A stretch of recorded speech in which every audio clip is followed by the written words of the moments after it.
o interior se tornou um vácuo total, então a porta é sugada para dentro.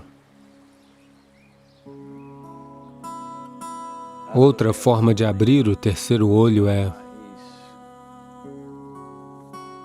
você conter tudo no interior. A primeira maneira de fazer é a melhor maneira de fazer.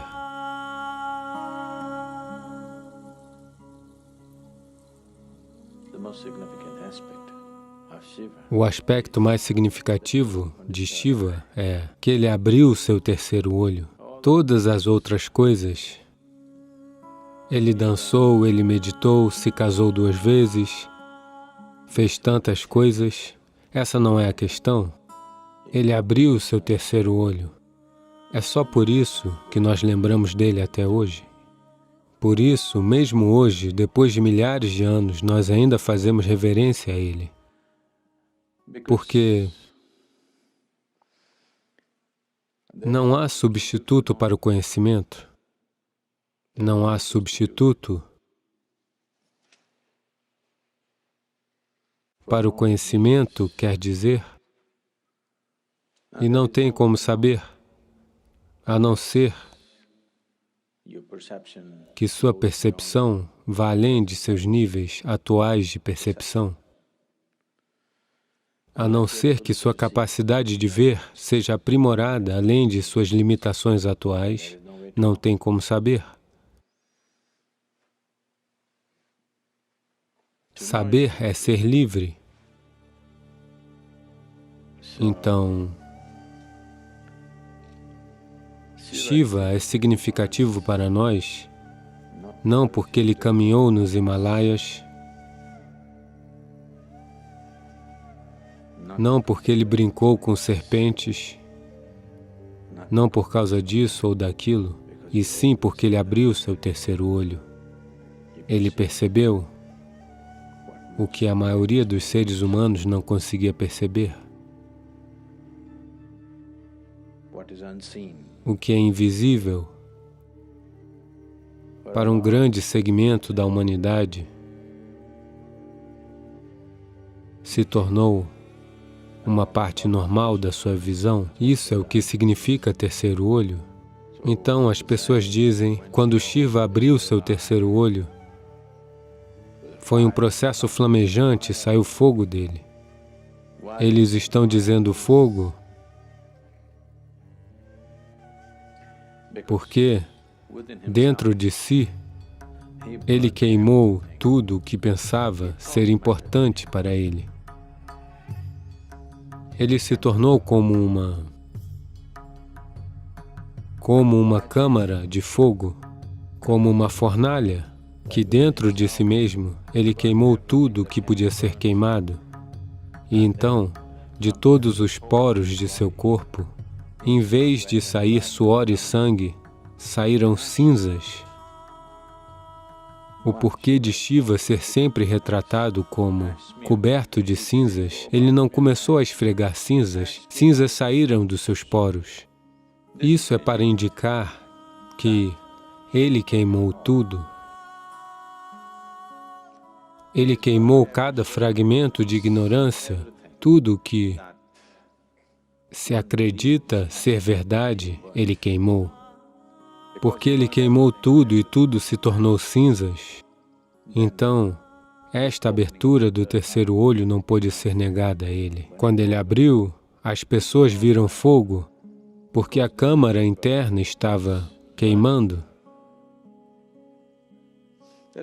Existem 2 maneiras de abrir o olho.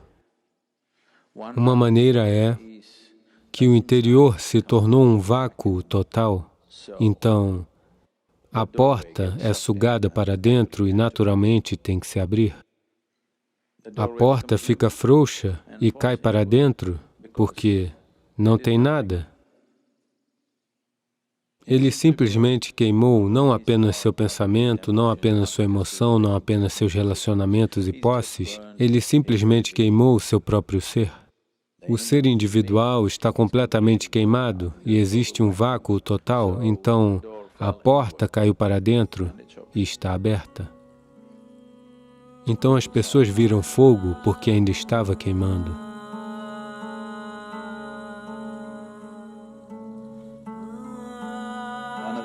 Outra forma de abrir o terceiro olho é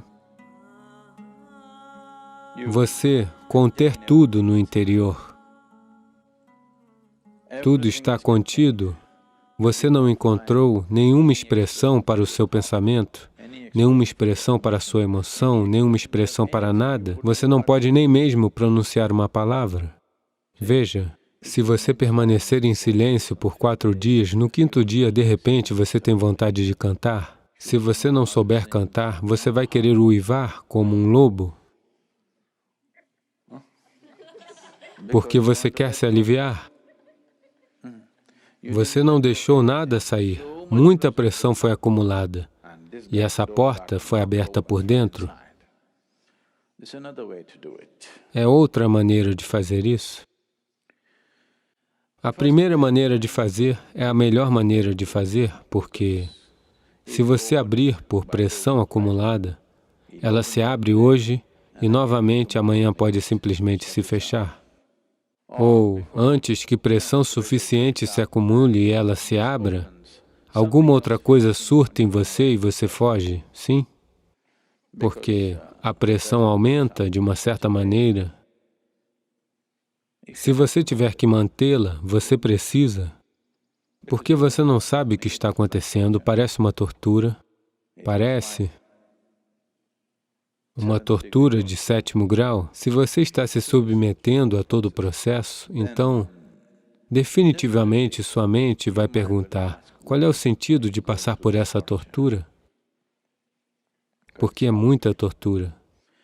Não deixar um único pensamento encontrar expressão, não deixar uma única emoção encontrar expressão, não pronunciar uma única palavra, não encontrar expressão para uma única opinião que surge na sua mente, uma única ideia que surge na sua mente. Isso vai fazer você explodir em algum momento. Se você mantiver tudo intacto, isso vai abrir, senão outra coisa vai surtar. Mas você é um pouco, sabe, você é diplomático. Você acredita no caminho do meio. O que significa que você não deseja chegar a lugar algum. Pessoas que acreditam no caminho do meio, elas determinaram que não chegariam a lugar algum em suas vidas. Caminho do meio simplesmente significa sua zona de conforto. Nem isso, nem aquilo. Ou você fica vazio, o simples poder do vácuo abrirá, ou você cria uma pressão em você que isso vai explodir. 2 maneiras de abrir. O caminho do meio significa que você é um enganador profissional. Verdade? Você é um enganador em tempo integral, não profissional. Profissional significa que eles fazem isso apenas por meio período, certo? Eles fazem isso apenas em determinados momentos do dia. Não importa por onde você vai, você faz as suas próprias coisas. Esse é o caminho do meio. O caminho do meio é uma maneira de não chegar a lugar nenhum e depois de algum tempo achar que isso não vai dar em lugar algum.